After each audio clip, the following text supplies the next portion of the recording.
The Healing from Emotionally Immature Parents Blueprint, an adult children's guide to healing childhood trauma, recovering from toxic and narcissistic parents, and reclaiming your emotional freedom by Natalie Voss. Introduction.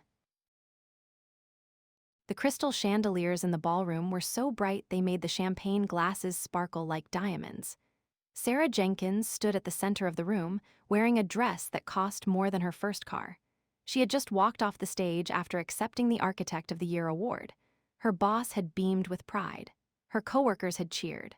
For a few seconds, standing under those lights, she felt like she had finally made it.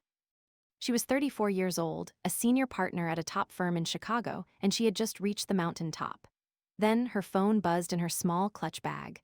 She didn't have to look at the screen to know who it was. The vibration felt different, heavier, more demanding. It was a rhythmic pulse that seemed to say, "Where are you? Why haven't you called me?" Sarah stepped away from the crowd, her heart suddenly racing. She found a quiet corner near the heavy velvet curtains and pulled out the phone. It was her mother, Linda. There was no "congratulations" text. There was no "I'm so proud of you." Instead, there were 3 missed calls and a message about a broken toaster and a strange pain in Linda's hip that Sarah needed to deal with right away. In an instant, the gold award in Sarah's hand felt like a plastic toy. The tall, successful woman who designed skyscrapers disappeared. In her place stood a small, shaking girl who was terrified of making her mother angry. Sarah felt a familiar weight in her chest, a mix of guilt, exhaustion, and a deep, hollow emptiness. She spent the rest of her big night hiding in a bathroom stall, whispering into the phone, trying to calm her mother down. She missed the toasts. She missed the celebration. She was still a child, tied to a string she couldn't see, pulled by a person who could never be satisfied. The room where it all began. In 1969, a woman named Mary Ainsworth sat behind a one-way mirror at the University of Virginia. She was watching something that looked very simple, but it would change how we understand the human heart forever. She called it the strange situation. The experiment was straightforward. A mother and her baby would enter a room filled with toys. A stranger would come in. Then, the mother would leave the baby alone with the stranger for a few minutes before returning. Most people expected the babies to cry when their mothers left. That was normal. But what happened when the mothers came back was what shocked the researchers. Some babies ran to their mothers, got a hug, and then went back to playing. They felt safe. But another group of babies did something strange. When their mothers returned, these babies acted like they didn't care. They didn't look up. They didn't ask for a hug. They kept playing with their toys, but their little hearts were beating twice as fast as normal. These children had already learned a painful lesson. Their mother couldn't handle their feelings. If the baby cried too loud, the mother got angry or walked away. If the baby was too needy, the mother felt overwhelmed. To keep their mother close, these children learned to turn off their own emotions. They became perfect little statues. They realized that the only way to stay safe was to make sure their parent never felt uncomfortable. This wasn't just a lab experiment. It was a preview of the rest of their lives. If you are reading this, you might have been one of those babies. You might have learned very early that your job was to be quiet, helpful, and invisible so that your parent wouldn't fall apart or lash out. You learned to trade your true self for a version of you that was easier for your parent to love. The hidden weight of almost good enough. It is often easier to heal from a parent who was physically mean than it is to heal from a parent who was simply emotionally immature.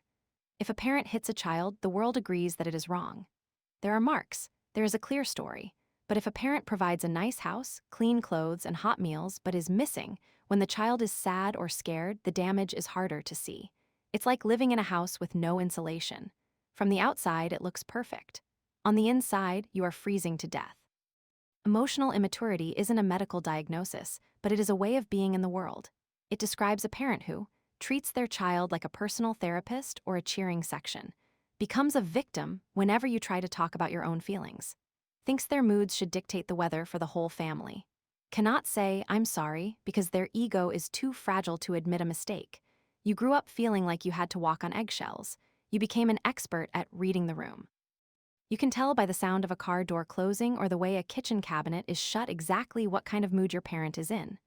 This skill helped you survive childhood, but it is ruining your adult life. It makes you hypervigilant. It makes you a people pleaser at work.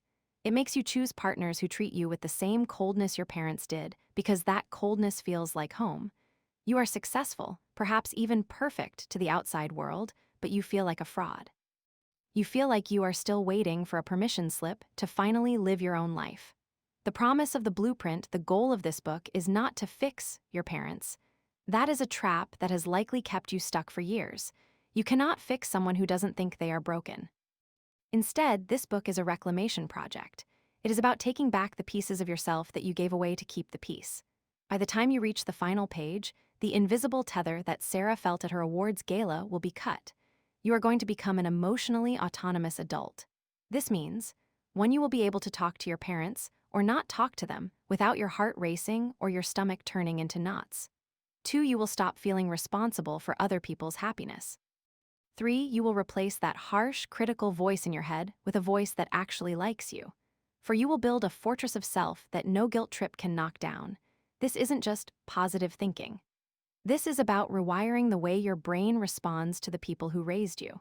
We are going to use the science of attachment, the history of people who survived similar childhoods, and a step-by-step plan to help you stand up straight. Why this works, you might wonder if it's even possible to change after so many years. You might think, this is just who I am. I'm just a worrier. I'm just a person who feels guilty. The science of the human brain tells a different story. In 1975, a researcher named Dr. Ed Tronick conducted the still face experiment. He had a mother play with her baby, smiling and cooing. Then, he asked the mother to suddenly stop reacting, to keep her face completely still and blank. The baby's reaction was immediate and heartbreaking. The baby tried to smile to get the mother back. They pointed at things. They waved their arms. When nothing worked, the baby collapsed in stress, crying, and turning away. This experiment showed that we are biologically wired to need emotional connection. When we don't get it, our bodies go into a state of alarm. If you grew up with an emotionally immature parent, your alarm has been ringing for decades. You have been in survival mode for so long that you've forgotten what it's like to just breathe.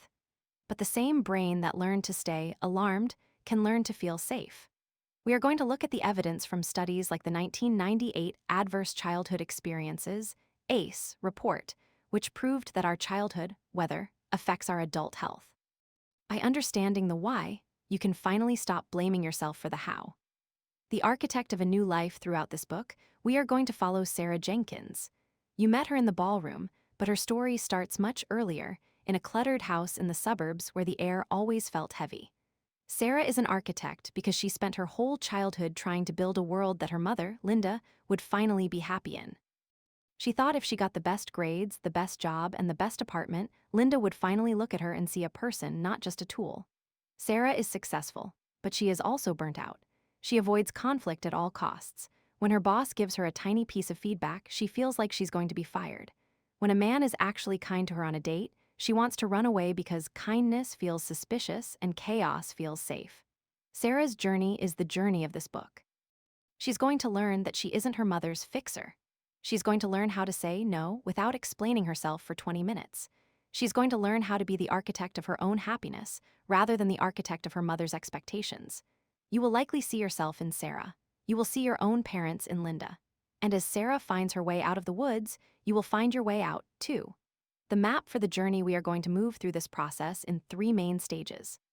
First, we will decode the past. We will look at why you feel like a child when you walk through your parents' front door.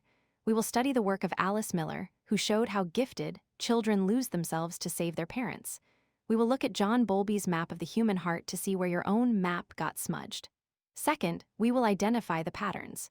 We will talk about parent speak, the secret language of gaslighting and guilt trips. We will look at the 7 signs that you are parenting your parent and why you feel so exhausted all the time. We will even ask the hard question, can they ever change? And what to do when the answer is no. Finally, we will build the future. You will learn how to set boundaries that actually stick. You will learn the art of self-parenting, giving yourself the love and validation you never got as a kid. We will look at the life of Eleanor Roosevelt, who grew up with a mother who called her plain and disappointing.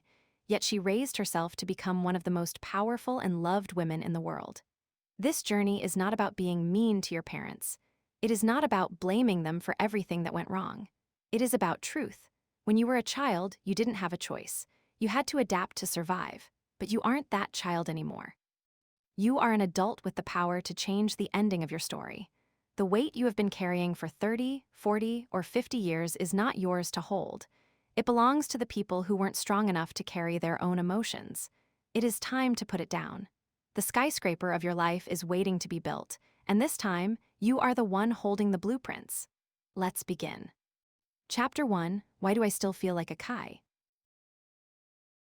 But I have done everything right, the woman said, her voice trembling as she sat in the quiet office in Zurich. I have the career. I have the respect of my peers. I have the perfect home. Why do I feel like I am walking through a fog? Why does it feel like I am pretending to be a person who doesn't exist? Alice Miller leaned forward. It was 1979, and the world of psychology was still very much under the thumb of old ideas. Most doctors told patients that their unhappiness came from their own dark thoughts or hidden wishes. They rarely looked at the parents. But Alice was starting to see something different. She looked at the woman, a successful, talented professional, and saw a small child who was still trying to earn a seat at the table. You are not pretending to be a person, Alice replied softly. You are pretending to be the person your mother needed you to be. You have become a masterpiece for her, but you have lost yourself in the process. This conversation, and hundreds like it, led Alice Miller to write The Drama of the Gifted Child. When she published it in 1979, it sent a shockwave through the world. She wasn't talking about gifted, as in children with high IQs. She was talking about sensitive children, children who were so in tune with their parents' moods that they learned to disappear. They learned to be whatever the parent needed: a therapist, a trophy, a quiet shadow, or a perfect student. Alice realized that these children grew up into adults who felt like hollowed-out successes. They had everything the world said they should want, but they still felt like frightened kids whenever they had to deal with their parents. They were tied to a past they couldn't name. This was the birth of the idea of the invisible tether. The day the mask cracked. Alice Miller's journey didn't start with a textbook. It started with her own mirror. For years, she had been a respected psychoanalyst, teaching others how to heal. But she realized she was living a lie. She had been the perfect child for a mother who was emotionally cold and demanding. Alice had spent her whole life being smart and capable so that her mother wouldn't have to deal with her own sadness or anger. In the late 1970s, Alice did something radical. She stopped following the old rules that said parents should always be honored and respected, no matter what. She began to look at the poisonous pedagogy, the cultural belief that children must be broken to be good. She saw that when a parent is emotionally immature, they don't see their child as a real person. They see the child as a tool to make themselves feel better. If the parent is lonely, the child must be a friend. If the parent feels like a failure, the child must be a superstar. The child learns very quickly that their own feelings, their anger, their sadness, their genuine joy, are a threat to the parent's stability. So, the child hides those feelings away. They build a survival self. This is a mask that fits perfectly, but it's heavy. Alice Miller's breakthrough was telling the world that it is okay to be honest about the damage parents do. She argued that you cannot heal what you refuse to see. She stood up against the idea that we must forgive and forget before we have even acknowledged the pain. Her work gave people the language to say, "I feel like a child because I was never allowed to be one." The view from the glass office in a sleek office overlooking the Chicago Loop, Sarah Jenkins felt that same hollow feeling. Sarah was 34, a senior architect at a firm where people stayed late just to prove they were dedicated. Her office had floor-to-ceiling glass. From her desk, she could see the silver curves of the city, a landscape she had helped shape. On Monday morning, her boss, Mr. Henderson, walked in. He was a man who spoke in short, clipped sentences. He held a set of blueprints Sarah had spent 3 weeks perfecting. "The window placement in the East Wing," Henderson said, tapping the paper. "It feels a bit traditional for this client. Let's see something more aggressive by tomorrow." It was a small comment. It was a normal part of the job, but for Sarah, the room seemed to tilt. Her heart began to hammer against her ribs. Her face grew hot, and she felt a familiar, sickening sensation in her stomach, the feeling of being small. "I'm sorry," Sarah stammered. "I thought I can fix it. I'll stay tonight. I'll have 3 new options by morning." Henderson nodded and walked out. Sarah sat down, her hands shaking. Internally, a voice was screaming. It wasn't her voice. It was the voice of her mother, Linda. "How could you be so stupid? You always miss the obvious things. You're going to lose this job, and then what will people think of us?" Sarah wasn't a 34-year-old architect in that moment. She was an 8-year-old girl who had just brought home a B+ on a math test. She was caught in the invisible tether. Even though her mother was miles away in the suburbs, Linda's disapproval was right there in the room, louder than the Chicago traffic. Sarah realized that her reaction to her boss was a perfect mirror of her life with her mother. She lived in a constant state of hypervigilance. She was always scanning the horizon for the next sign of disappointment. She had built a brilliant career as a way to prove she was enough, but the survival self she had created was exhausted. She was realizing that no matter how many buildings she designed, she was still trying to build a version of herself that her mother would finally love. The 4 phases of immaturity. To understand why we feel like children, we have to look at what emotional immaturity actually looks like. It isn't about how old a person is or how much money they make. It's about how they handle feelings, theirs and yours. Emotionally immature parents share a few common traits. They are usually self-involved. Everything that happens in the world is filtered through how it affects them. They have low empathy, meaning they can't truly step into your shoes. Most importantly, they are emotionally inconsistent. You never know which version of them you are going to get. Psychologists have identified 4 main types of these parents. Most people find that their parent fits into one or more of these categories. The emotional parent, these parents are governed by their feelings. They are the heart on their sleeve types, but in a way that feels dangerous. When they are upset, the whole house must stop and fix it. They are often seen as the victim. If you have a bad day, they have a worse one. You end up being the parent to their child, constantly trying to soothe their big emotions so the house doesn't explode. The driven parent, this is the parent who looks perfect from the outside. They are busy, successful, and controlling. They want you to be successful too, but only in the way they define it. They don't care how you feel, they care how you perform. They are the ones who criticize a B+ or a window placement. They see you as a project to be managed rather than a person to be known. The passive parent, this parent is often the nice one, but they are just as damaging. They avoid conflict at all costs. When the other parent is being abusive or unfair, the passive parent looks the other way. They check out by working too much, watching TV, or using substances. They abandon you emotionally because they are too afraid to stand up for themselves or for you. The rejecting parent, these parents are the most overtly cold. They don't seem to want to be bothered by their children at all. They are dismissive, mocking, or distant. They make you feel like your very existence is an inconvenience. They don't do emotions, and if you try to show any, they tell you to get over it or stop being so sensitive. When you grow up with any of these types, you don't learn how to trust your own feelings. Instead, you learn that your feelings are wrong or too much. You learn to stay small, stay quiet, or stay perfect. This is why, as an adult, a simple comment from a boss or a partner can make you feel like you are back in the hallway of your childhood home, waiting for the floor to drop out from under you. The biology of the freeze, it isn't just all in your head. It is in your body, too. In 2012, researchers conducted a neurobiological study on the brains of adults who grew up in high-criticism environments. They used brain scans to see how these adults reacted to emotional triggers. They found that the amygdala, the part of the brain responsible for the fight, flight, or freeze response, was actually more active in people who had emotionally immature parents. Their brains were literally wired to scan for danger. Because their parents were unpredictable or critical, these children had to stay on high alert 24/7. When Sarah sat in her office and felt her heart race, that was her amygdala taking over. Her brain didn't see a boss giving feedback, it saw a predator that might reject her. When your brain is in that state, the logical part of your brain, the prefrontal cortex, shuts down. You can't think clearly. You can't say, wait, I'm an adult and I can handle this. You just feel the freeze. This survival self was a gift when you were a child. It kept you safe. It helped you navigate a difficult home. But now, it's like wearing a heavy winter coat in the middle of a Chicago summer. It's protecting you from a storm that isn't happening anymore, and it's making it impossible for you to move freely. The gifted child's burden. Alice Miller's discovery was that the most successful children are often the ones who are the most hurt. These are the children who were gifted at reading their parents. They became experts at knowing exactly when to tell a joke to cheer up their mother, or when to disappear into their room to avoid their father's anger. This gift comes at a terrible price, the loss of the true self. The true self is the part of you that knows what you like, what you hate, and what you dream about. It's the part of you that is messy, loud, and spontaneous. But for children of immature parents, the true self is dangerous. If you are messy, your driven parent gets angry. If you are loud, your emotional parent gets overwhelmed. So you bury the true self deep inside. You build the survival self over the top of it. You become the high-achieving architect, the person who never says no, the friend who always listens but never asks for help.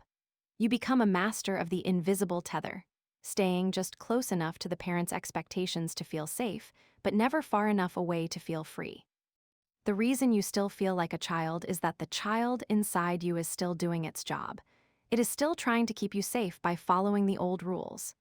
The invisible tether is made of guilt, fear, and a deep-seated hope that maybe, if you do just one more thing right, the parent will finally change. The first step toward the exit. Healing doesn't start with changing your parent. That is the hope trap, and we will talk more about that later. Healing starts with noticing the tether. It starts with the moment Sarah Jenkins sat at her desk and realized, I am reacting to my mother, not my boss. When you name the feeling, you start to gain power over it. You move from being the emotion to observing the emotion. Instead of saying, I am a failure, you say, I am feeling the old fear of being a failure. Alice Miller spent the rest of her life teaching people how to find their true self again. She believed that the truth is stored in the body. Your body knows that you were neglected or controlled, even if your mind tries to make excuses for your parents. Your body is the one that sends the freeze signal, and your body is the one that will eventually tell you when you are safe. The journey ahead isn't about becoming a new person. It's about uncovering the person who was already there before the mask was put on. It's about realizing that the survival self did a great job, but it can retire now. You are allowed to be more than a mirror for someone else's needs. You are allowed to be the architect of your own life, not just the architect of your mother's happiness. The challenge: take a moment to look at your own life. Think about a time in the last week when you felt small, guilty, or frozen. Maybe it was a phone call that you didn't want to answer. Maybe it was a look someone gave you at the grocery store. Maybe it was a minor mistake you made at work. As you think about that moment, ask yourself these 3 questions. Whose voice was talking in my head? Was it mine, or did it sound like a parent's criticism? How old did I feel in that moment? Did I feel like a capable adult, or did I feel like a child waiting for trouble? What was I afraid would happen? Was the danger real, or was it an old memory of being rejected or shamed? The invisible tether only works when it's invisible. By looking at it, by naming it, you have already started to loosen the knot. You are beginning to see that you are not a child anymore, even if your brain is still trying to tell you otherwise. The door to the glass office is open. You just have to decide that you are ready to walk through it. Chapter 2: Attachment, the map of your he. In the early 1950s, the medical world believed they had parenting down to a science. If you walked into a hospital in London or New York, the rules were strict and clear. Doctors and nurses believed that as long as a child was fed, kept clean, and given medicine, they would be perfectly fine. In fact, many experts at the time warned parents that too much coddling or affection would spoil a child. They thought of children like little machines. Put in the right fuel, keep the gears oiled, and the machine will run. Because of this belief, parents were often banned from staying with their children in the hospital. At the Tavistock Clinic in London, a young child might be left alone for weeks. Mothers and fathers were allowed to visit for maybe 1 hour a week, or sometimes not at all. The doctors noticed the children cried at first, but then they became quiet and well-behaved. The medical staff took this silence as a sign that the children were settling in and doing great. John Bowlby, a British psychiatrist, saw something different. He didn't see well-behaved children. He saw children who were dying inside. He watched these toddlers and realized that the quiet the doctors loved was actually a state of total emotional collapse. He decided he had to prove that a child's need for their parent wasn't just a want, it was a biological necessity, as vital as oxygen or bread. In 1952, Bowlby and his colleague James Robertson decided to use a new tool to change the world: a film camera. They followed a 2-year-old girl named Laura during her 9-day stay in the hospital for a minor surgery. The resulting film, A 2-Year-Old Goes to Hospital, was a horizontal earthquake in the field of psychology. The film didn't show a child who was spoiled. It showed a child going through 3 distinct, heartbreaking stages of grief that Bowlby called the map of loss. First came protest. When Laura's parents left, she screamed. She kicked. She looked at the door with a desperate hope that they would walk back through it. She was using every bit of her energy to call her secure base back to her. When the parents didn't return, Laura entered the second stage, despair. She stopped screaming. She became withdrawn. She would sit for hours, clutching a blanket, staring into space. She was still miserable, but she was running out of energy. This is the stage the doctors at the time mistook for settling in. Finally, Laura reached the most dangerous stage, detachment. When her mother finally did visit, Laura didn't run to her. She didn't cry with relief. Instead, she looked at her mother like a stranger. She turned her face away. She had learned that relying on her mother was too painful, so she turned off her need for connection to survive the heartbreak. Bowlby's film was so distressing that when it was shown to groups of doctors, some people walked out of the room. Others tried to have the film banned. They didn't want to believe that the bond was that powerful. But Bowlby had the proof on tape. He showed that when a child's emotional tie is broken, the child's very sense of self begins to crumble. This was the birth of attachment theory. The blueprint in the brain. Bowlby realized that these early experiences don't just disappear when we grow up. They create what he called an internal working model. Think of this as a map of the world that gets printed on your brain before you even know how to talk. If your parents were emotionally mature and responsive, your map says, "The world is safe. If I am in trouble, people will help me. I am worth loving." This is what Bowlby called secure attachment. It acts like a sturdy foundation for a house. Even when a storm hits, the house stays standing because the base is solid. But for many of us, the map was drawn differently. If your parents were emotionally immature, perhaps they were like the doctors in the 1950s who thought physical care was enough, your map grew skewed. If your mother only paid attention to you when you were perfect, or if your father ignored your tears because they made him feel uncomfortable, your brain had to find a way to survive that lack of connection. You didn't just get over those moments of emotional distance. You adapted to them. You created a survival map. This map tells you how to get what you need from people who aren't very good at giving it. If you had a mother who was easily overwhelmed, your map might tell you, keep your problems to yourself. If you show your big feelings, she will go away. If you had a father who was critical, your map might say, you have to be the best at everything or you aren't safe. These maps become our normal. We carry them into our jobs, our friendships, and our marriages. We don't even realize we are looking at a map, we just think we are looking at the world. Sarah's quiet Sunday. Sarah Jenkins sat in a small, trendy coffee shop in downtown Chicago, watching the steam rise from her latte. Across from her sat Mark. Mark was a kind man. He was a landscape designer, and for the last hour, he had been asking her thoughtful questions about her work as an architect. He listened when she spoke. He didn't interrupt her to talk about his own problems. When she told a joke, he laughed with a genuine warmth that reached his eyes. By all accounts, this was a perfect date. But inside, Sarah felt like she was vibrating. Her palms were damp. Her heart was thumping against her ribs like a trapped bird. A voice in her head, the internalized critic, was whispering at a high volume. "He's being too nice," the voice said. "He's probably faking it. Or maybe he's just boring. You don't actually like him, do you? You're going to fail at this just like everything else.